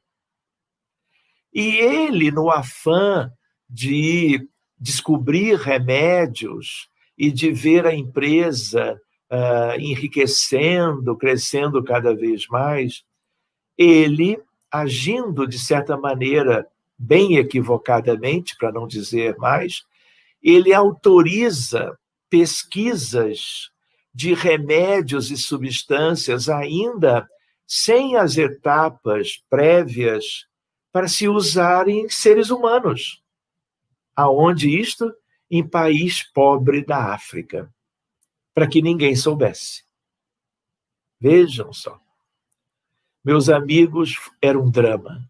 Inúmeras pessoas morreram, adultos, jovens e crianças, em função de drogas que tinham mais toxicidade e efeitos colaterais do que benefícios. E isso durou anos. Por isso, o resultado foi um resultado de muito sofrimento. E havia espíritos que odiavam, porque já haviam identificado a figura daquele homem como o responsável por toda aquela tragédia. Para resumir, enfim, cuidamos das vítimas todas, em 2 ou 3 reuniões, mas pelo menos 2, porque eram muitas vítimas. E o grau de atenção individual teve que ser muito maior, por isso um número um pouquinho maior de reuniões. Pois bem, aqui a ideia da criança antes da primeira crise. Aparentemente uma criança inteiramente normal e os pais muito felizes. Olha a ideia do que eu encontrei quando comecei a visitar a criança, não é? Então fui eu, em vez da criança ser levada ao centro espírita, nós íamos lá para tentar ajudar fluidicamente, magneticamente. E aí o que acontece? Tudo muda. Aqui ele ainda numa semi-intensiva, no colo da enfermeira, com uma sonda enteral, apenas dormindo. Aqui ele com uma chupeta bem especial e já sem convulsionar. Tentaram dieta cetogênica, tentaram canabidiol, tentaram inúmeras coisas. Hoje, ele não toma nenhum medicamento anticonvulsivante. Nenhum. Aqui o resultado do exame genético, e aqui quando ele vai para casa, depois de se beneficiar desses recursos. Posso contar mais um caso? Último, prometo. Recebo pelo WhatsApp de uma mãe brasileira casada com um italiano vivendo em Roma. Ela, por alguém, soube dessa atividade, como eu tinha também ido à Itália algumas vezes, acho que foi daí. O nome dele é Raffaele. Ele é autístico, como se diz na Itália, 9 anos de idade. Família em Roma, vários tratamentos sem melhora, os pais com dificuldades, além do Rafa, uma menina e um outro garotinho. E uma ideia que ela me passou pelo WhatsApp de separação iminente diante das dificuldades. De ligeiros problemas psíquicos dos dois irmãos, assistiu palestra na internet e ela me escreve: estou sendo invadida por pensamentos suicidas. Me socorra, por favor, pelo conjunto do sofrimento dela em família. Hoje, meu pensamento é, ou eu ou o Rafa nessa existência. Isso, para uma mãe, para um familiar qualquer, é algo extremamente preocupante, e aí eu pedi que ela mandasse vídeos para eu me inteirar melhor. Perché piangi? Non vuoi andare a scuola? 2 mesi, finisci? O pai conversando em italiano.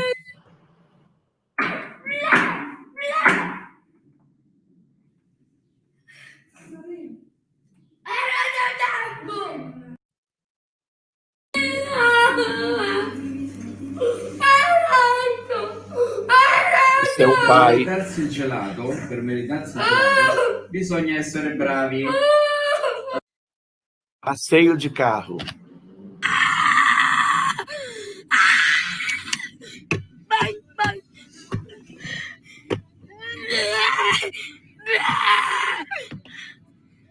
Delicado também, meus amigos.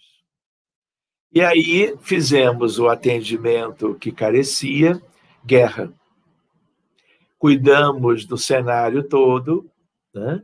E aí ela me escreve, em 2 momentos diferentes: hoje brindaremos 2 semanas do Rafa sem crises, gratidão.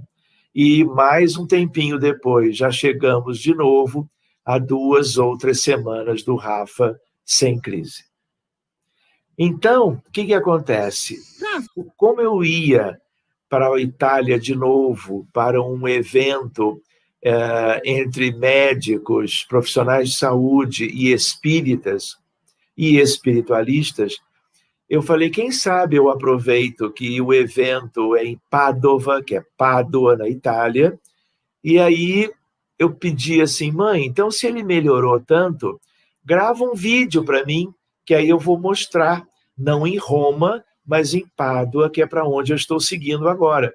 E aí ela me manda este vídeo, eu ainda aqui no Rio. Raffo, un parco molto bello. Dimmi un po'. Di a mamma, com'è questo parco? Bello. Guarda a mamma qui. Molto bello. Ti piace? Sì. Manda un bacio. Manda um Dici beijo. che mi ami. Diga que me ama. Anch'io ti amo. E aqui a irmãzinha se colocando na frente. Pois bem, ela me manda essa figura, no sentido de vitória, né? No sentido da alegria dela de ver o filho agora completamente melhor, né? E aqui ela fez o seguinte, ela saiu de Roma e foi a Pádua para nos encontrar no evento. E ela, numa certa altura, até pede a palavra e fala em italiano para todos aqueles, eram umas 200 pessoas, sobre a experiência dela entre o antes e o depois. Então, quando você olha para essa figura, é a mesma que está aqui ao meu lado. A foto está desfocada, mas éramos nós dois, a questão de 2 anos atrás. Vai. Tio, isso, vamos. O mesmo menino. Manda-lhe um bajeto, não? Ele dizendo, tio, bom dia, boa tarde, manda um beijo. Aí ele manda um beijo. Então, meus amigos, existem inúmeros outros casos, mas eu entendi que esses poderiam dar uma ideia, né, para vocês, colegas, vocês profissionais da área da saúde, vocês espíritas, espiritualistas, ou de qualquer crença, porque essas questões, elas são supra-religiosidade. Vocês entendem? Ela existe independente da crença, né? É uma crença que nos ajudou e nos conduziu a isto. Então, meus amigos, diante da hora, que já foi bem adiante do que era talvez devido, nós vamos, então, devolvendo a palavra para a nossa colega que está nos dirigindo, para que nós, então, possamos, talvez, interagir um pouquinho, né? Diante daquilo que nós andávamos conversando. Doutor Sérgio, foi maravilhoso, como sempre. Nossa, quantas reflexões o senhor trouxe para nós nessa noite de hoje, exatamente no dia que a gente faz toda uma referência ao médico, né? O quanto os nossos pacientes, aqueles que vêm até nós, né, são beneficiados quando nós entendemos a questão da medicina do espírito. Quer dizer, é fantástico, doutor. Eu estava ali pensando, me reportando ao ambulatório de dependência química, do qual eu faço parte, e o de transtornos mentais gerais, né? O quanto nós poderíamos. É claro que nós temos algumas experiências ainda muito parcas, muito fragmentadas, porque aqui a gente, às vezes o paciente já faz um acompanhamento na casa espírita e a gente sabe que ele usa apenas a fluidoterapia, outros usam a desobsessão, mas ainda não usa, porque ainda não existe a consistência de grupos que pudessem iniciar e dar continuidade ao tratamento, ao estudo, ao trabalho, à perseverança. Nós estamos a caminho disso, mas ainda é muito fragmentado a assistência. Fica só aquela ida à casa espírita sem a conexão com a medicina, né? A medicina convencional. Ou então nós encaminhamos alguns, eu encaminho muitos pacientes, mas chega na casa espírita, não há consistência do grupo mediúnico, né? O grupo. Então, assim, esse link, essa ligação que seria fundamental. Eu estou aqui tão inquieta que o senhor não imagina, pensando na possibilidade, enquanto aqueles assistidos que nos procuram pelos ambulatórios, pelas UBS, pelas policlínicas, poderiam ser beneficiados. Mas, assim, a gente não perde a esperança, não. A gente sabe que nós estamos caminhando para isso, né? Nós estamos, então, já utilizamos alguns recursos de abordar a questão da espiritualidade com o paciente, fazer ele refletir um pouco sobre como é que está a ligação dele, a conexão dele com aquilo que ele acredita, a importância das preces. Eu acredito que são passos que nós já estamos dando e que nós, com certeza absoluta, passaremos para o seguinte, que é exatamente a criação desses grupos para fazer todo esse trabalho. Parabéns, doutor Sérgio. A gente queria que o senhor ficasse aqui com a gente. Deixa a pandemia terminar que eu vou. Que coisa boa. E aí nós vamos poder conversar sobre o seminário que o senhor falou. Eu acho que é de fundamental importância, nós podemos programar isso, porque da outra vez a gente chegou a falar, mas dessa vez agora a gente vai esperar essa pandemia e nós vamos aguardar o senhor já, né, para que a gente possa exatamente, como é que se diz, planejar todo esse seminário que eu acho que é de fundamental importância e sempre trazer o senhor conosco, para que o Senhor vá trazendo essas experiências e a gente partilhando as nossas ainda fragmentadas experiências. Eu acho que isso é enriquecedor para nós, que estamos ainda engatinhando nessa visão, ainda nessas atitudes. Mas foi maravilhoso, doutor Sérgio, como sempre. E a gente, vou lhe dizer, nem vimos o tempo passar, porque, pô, se o senhor não fala, então, esse é o último, a gente ia continuar querendo saber mais. Mas a gente entende que o tempo é importante, né? Bom, nós queríamos agradecer muito a sua palestra, que foi, assim, eu não preciso repetir, mas foi, assim, maravilhosa, né? Trazendo essas reflexões todas. É um desafio para esse novo milênio, né? Esse novo século que se aproxima diante de tanta situação que nós estamos vivendo agora com essa questão da pandemia, né? O número de suicídio, o número de transtorno de ansiedade, fobia, pânico, né? E que todas essas medicações, elas ajudam, mas elas não resolvem, porque, como o senhor deixou bem claro, é só os efeitos, né? A gente cuida, a nossa medicina ainda é uma medicina sintomática, a gente cuida apenas do sintoma, né? Mas foi maravilhoso. Então, assim, nós queremos agradecer a sua colaboração, a sua parceria. Já ficamos cheios de esperança, porque sabemos que vai acontecer esse encontro, esse seminário, né? Queremos agradecer também a todas as pessoas que estiveram junto conosco nessa noite. Nós tivemos mais de 50 participantes. Um agradecimento especial ao Sanderson, que, pela generosa contribuição que ele nos deu e assistência na transmissão via YouTube. Muito obrigado, Sanderson. Esperamos sempre contar com vocês. E, assim, gratidão. Não temos como não agradecer a Jesus, aos amigos espirituais, ao Senhor, que trouxe essa contribuição maravilhosa para a gente, que fez essa noite de hoje ser uma noite especial. Muito obrigado, Jesus querido, por essa oportunidade de aprendizado. Por mais uma oportunidade de nós vermos o teu trabalho, o quanto nós podemos ser melhores para colaborar mais dentro da tua messe. Obrigado a todos os amigos que têm tolerância com a nossa ainda pequenez, que estamos caminhando, às vezes ainda inseguros, né? Muito obrigado pela assistência, com certeza absoluta, doutor Bezerra de Menezes, doutora Marlene Nobre, nossa mãe espiritual, e a todos os outros companheiros que estão sempre nos dando muita força aqui do Norte. Você sabe que a nossa logística ela é complicada, não é? Mas nós hoje somos só gratidão e alegria. Muito obrigado, Senhor Jesus. Envolve o nosso companheiro e amigo, doutor Sérgio, em luzes, para que ele possa continuar levando o mais longe possível essa experiência maravilhosa que é da assistência espiritual. Muito obrigado por entendermos que tu estás sempre conosco. Muito obrigado, Senhor. Muito obrigado. Uma boa noite.